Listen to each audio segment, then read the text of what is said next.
അസ്സലാമലൈക്കും. ലെനസ് ബ്ലോഗിലേക്ക് എല്ലാവർക്കും സ്വാഗതം. ഇന്നത്തെ സ്പെഷ്യൽ റെസിപ്പി ഒരു ചമ്മന്തിപ്പൊടിയാണ് ഞാൻ ഉണ്ടാക്കിയെടുക്കാൻ പോകുന്നത്. ഇത് ചോറിൻ്റെ കൂടെ, ഇഡ്ഡലി, ദോശ എല്ലാത്തിൻ്റെയും കൂടെ കഴിക്കാൻ പറ്റുന്നൊരു ചമ്മന്തിപ്പൊടി കൂടിയാണ്. വെറുതെ കഴിക്കാനും നല്ല ടേസ്റ്റാണ്. ചെറുതായി അരിഞ്ഞ നാളികേരത്തിൻ്റെ ഫുള്ളാണ് ഞാൻ എടുത്തിട്ടുള്ളത്. ഒരു ചൂടായ കടായിലേക്ക് ഇതിട്ട് കൊടുക്കാം. എന്നിട്ട് നന്നായി വറുത്തെടുക്കാം.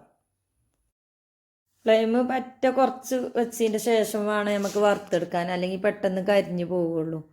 ഇത് നമുക്ക് വർഷങ്ങളോളം സൂക്ഷിക്കാനുള്ളതാണല്ലോ, അതുകൊണ്ട് തന്നെ നന്നായി ബ്രൗൺ ആകണ വരെ നമുക്ക് ഒരു വർഷം വരെ നമുക്ക് കേടുകൂടാതെ നന്നായി ബോട്ടിലാക്കി അടച്ച് വെച്ചതിൻ്റെ ശേഷം പുറത്ത് വെച്ചാൽ തന്നെ കേടുകൂടാതെ സൂക്ഷിക്കാം. അത്രക്കും നല്ല അടിപൊളി ചമ്മന്തിയാണ്. ഇപ്പോൾ കുറഞ്ഞൊരു വറവായതിൻ്റെ ശേഷം ഞാൻ ഇതിലേക്ക് മുഴുവനായിട്ടുള്ള മല്ലി 1/4 ടീസ്പൂൺ ഇട്ട് കൊടുക്കുകയാണ്. 20 ചുവന്നുള്ളി ചെറുതായി അരിഞ്ഞതിന് ശേഷം ഇതിലേക്ക് ഇട്ട് കൊടുക്കുകയാണ്. ചെറിയൊരു പീസ് ഇഞ്ചിയും ഇട്ട് കൊടുക്കാം. അതും ചെറുതായി അരിഞ്ഞതിൻ്റെ ശേഷമാണ് ഇട്ട് കൊടുക്കുന്നത്. പെട്ടെന്ന് വഴണ്ട് വരാനാണ് ഇതേപോലെ ചെയ്യുന്നത്. മുഴുവനായിട്ടുള്ള മല്ലി ഇല്ലെങ്കിൽ കുഴപ്പമൊന്നുമില്ല. നാളികേരം ബ്രൗൺ കളറാവുന്ന സമയത്ത് ഇട്ട് കൊടുത്താൽ മതി. ഈ സമയത്ത് ഇട്ട് കൊടുക്കരുത്. ഈ സമയത്ത് ഇട്ട് കൊടുത്താൽ പൊടി പെട്ടെന്ന് കരിഞ്ഞു പോവും.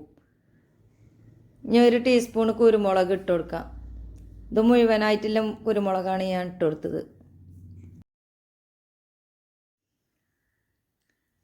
ഇപ്പം ഇത് നന്നായി വഴറ്റിയെടുക്കാം. ഇതേപോലെ ഉണ്ടാക്കിയെടുക്കുകയാണെങ്കിൽ ഈ ചോറുന്നാൻ വേറെ ഒന്നും വേണ്ട, കറികളൊന്നും ആവശ്യമില്ല. ഇത് കുഴച്ച് കഴിച്ചാൽ മതി. അടിപൊളി ടേസ്റ്റാണ്.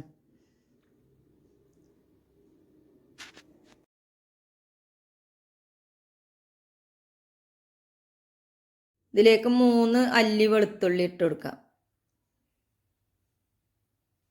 ഇത് കൈയെടുക്കാതെ ഇളക്കിയെടുക്കണം, അല്ലെങ്കിൽ അടിക്കരിഞ്ഞ് ബ്രൗൺ കളറായി കറുത്ത് പോവുള്ളൂ.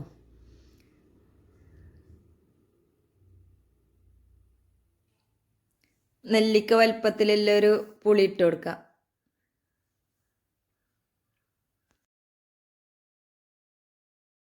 പുളി ഇഷ്ടപ്പെടുകയാണെങ്കിൽ കുറച്ചുകൂടി വേണമെങ്കിൽ ചേർത്ത് കൊടുക്കാം. ഇതിലേക്ക് കറക്റ്റായിരുന്നു. നല്ല എരിവും പുളിയും ഒക്കെ ഉള്ളൊരു ചമ്മന്തിപ്പൊടി തന്നെയാണിത്. ഇനി ഇതിലേക്ക് കൂടുതലായിട്ട് കറിവേപ്പില ഇട്ട് കൊടുക്കാം. ഞാനൊരു നല്ലോണം കുറച്ച് കൂടുതലായിട്ട് തന്നെ ഇട്ട് കൊടുക്കുന്നുണ്ട്. അത് ഇടുമ്പോൾ പ്രത്യേകത ടേസ്റ്റാണ്. കറിവേപ്പില കഴുകിയതിൻ്റെ ശേഷം നന്നായി ഉണങ്ങിയിട്ട് വേണം ഇതിലേക്ക് ഇട്ട് കൊടുക്കാൻ, അല്ലെങ്കിൽ അതിൻ്റെ വെള്ളം കൂടി ഇതിലായി പിന്നെ കുറച്ചുകൂടി സമയമെടുക്കും.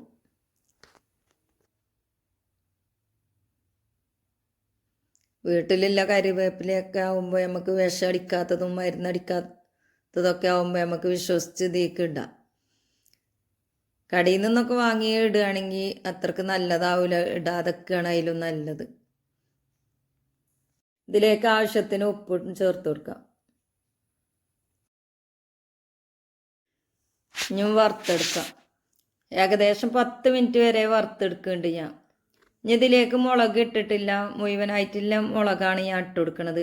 വറ്റൽ മുളക് ഒരു 10 എണ്ണം, നല്ല എരിവില്ല 10 മുളകാണ് ഞാൻ ഇട്ട് കൊടുത്തത്. അത്യാവശ്യം നല്ല എരിവുണ്ട്.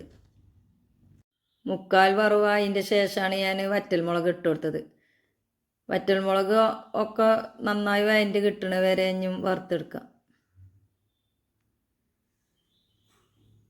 ഈ വീഡിയോ ഇഷ്ടപ്പെടുകയാണെങ്കിൽ ലൈക്ക് തരിക. സബ്സ്ക്രൈബ് ചെയ്യാത്തവരാണെങ്കിൽ പ്ലീസ് ഒന്ന് സബ്സ്ക്രൈബ് ചെയ്ത് സപ്പോർട്ട് ചെയ്യുക. എല്ലാവർക്കും ഒന്ന് ഷെയർ ചെയ്ത് കൊടുക്കുക. ഇപ്പോൾ ഇത് നന്നായി വറവായി വന്നിട്ടുണ്ട്.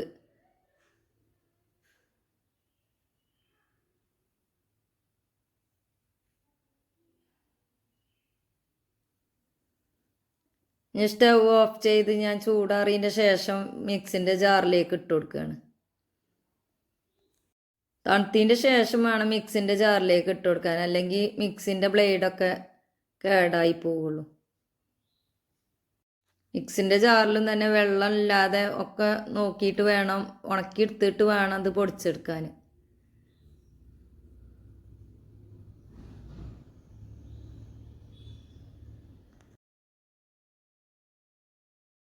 ഇനി ഇതൊന്ന് പൊടിച്ചെടുത്ത് വരാം. ഇപ്പോൾ പൊടിച്ചെടുത്തതിൻ്റെ ശേഷം ഞാൻ കാണിച്ചു തരാം. നല്ല തരിതരിപ്പോട് കൂടി തന്നെയാണ്.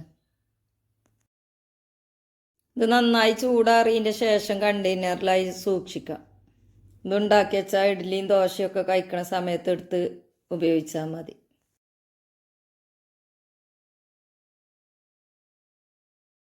എരിവും പുളിയും ഉപ്പും ഒക്കെ കറക്റ്റാണ്. അടിപൊളി ടേസ്റ്റാണ്. ഒന്ന് ട്രൈ ചെയ്ത് നോക്കൊണ്ടു. അടുത്ത വെറൈറ്റി വീഡിയോയുമായി കാണാം ഇൻഷാ അല്ലാ.